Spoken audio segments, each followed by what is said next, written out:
Hi family, hope all is well. How hard are you ready to work for your relationship if it's going down south?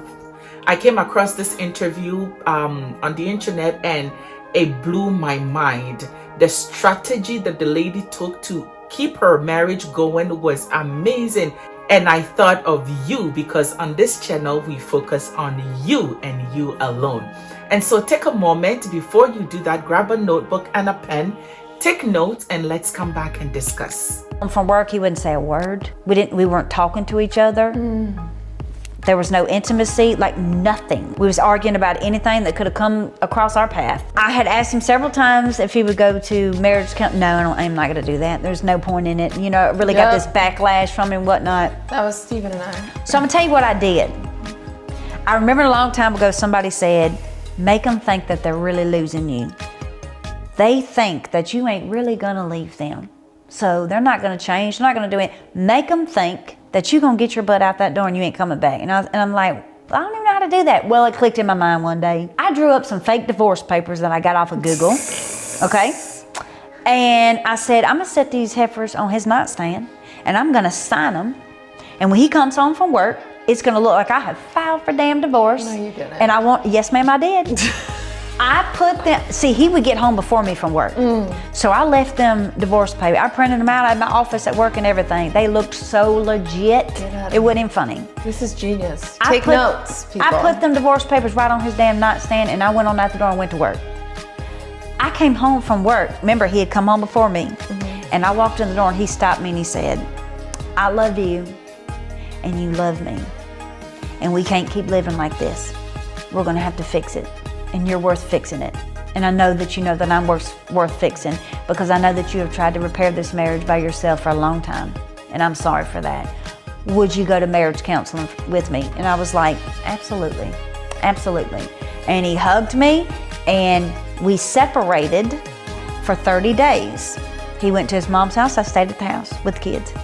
And we went to marriage therapy. We stayed in marriage therapy. We liked marriage therapy. She gave us homework. I'm telling you, within like 3 months, everything was starting to like change. We learned how to talk to each other. The intimacy is back. Now I can't keep him off of me. Like it's everything was turning around for the better. And like, man, I felt good. My self-esteem had came back. I wanted to see him when I came home. I'd come home, he'd be smiling on the porch and he'd get up, put the phone down and come find me. Like everything started to change kind of fast because like within the first 3 months there was a big change. But those fake divorce papers scared the living hell out of him and he thought I was really fixing to go. You know?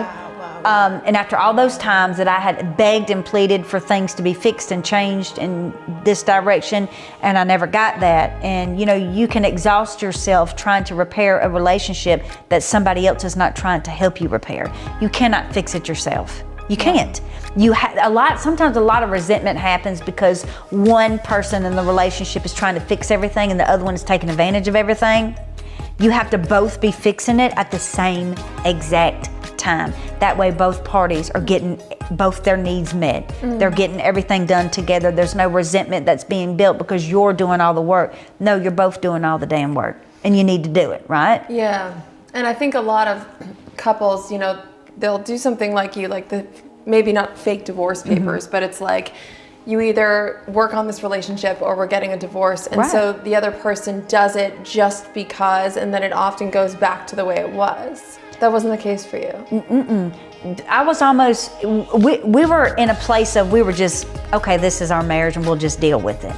Okay. Well, I didn't want to deal with it like that anymore. I wanted to be as happy as I see these people. I wanted him to be my best friend. Yeah. And he was not my best friend at that moment. For how long? And I wasn't him. It probably went on like that about 3 years. Okay. About 3 years. Okay. We had kind of let the marriage kind of go down. Yeah. You know, trusted kind of, you know, nobody did anything drastic, not that. But I no longer trusted.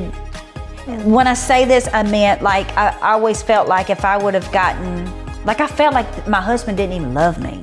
I felt like if something terrible happened and I was diagnosed with cancer or something, that I wouldn't even have told him because I would have felt like a burden to him. That's how horrible I felt in the inside from him. That, yeah. I felt like I was like nothing to him. And man, he gets emotional about it today. He said, I cannot even believe I made her feel like that. I was being selfish in my ways. He was being selfish in his way, in a lot of ways. He has selfish tendencies. He will tell you that. He has selfish tendencies, and also probably low self-esteem at that time. Like if you can't love yourself, you cannot love anyone else. And sometimes it's just as simple as that. He was incapable really of loving you because of maybe something he was. That's exactly what it was. We actually talked about that in our therapy because of ways that he was feeling. Because we brought up the fact, and I told the therapist, I was like, he hasn't touched me in months. I feel like he's not attracted. Like what have I done to make my husband not be attracted to me anymore? And he looked and he was like, it'll never be that. It was not that. It was me. It was my thoughts. It was what I was feeling. I couldn't be intimate with my wife because I felt like my wife didn't love me. Not one time did I ever think about him. Not one time did I ever think about his feelings with that. It was all me. Well, I feel like he's not attracted to me anymore. Why doesn't my husband touch me? Why? And it was me. And not one time did I ever think about my husband. So after watching the video, I had 7 points. However, I'm only going to mention the one that stood out for me the most. For me, it was the admission to her role in the relationship. She admitted that she didn't take recognition of how her spouse may be feeling at that moment. And for me, that's a really important key that I added to my note. Now, what did you learn? Please leave them in the comment section. Now, if you've been through similar experience, what measures did you take for your marriage or your relationship to work? If you're currently going through this experience, I'm so sorry, and I hope that this video will help you. If you have subscribed to my channel, a big thank you to you. If you haven't, please do so and join the family. We always appreciate when you interact with us by commenting on our videos, liking them, and sharing them. So please give us the favor and do just that for us. See you in the next video.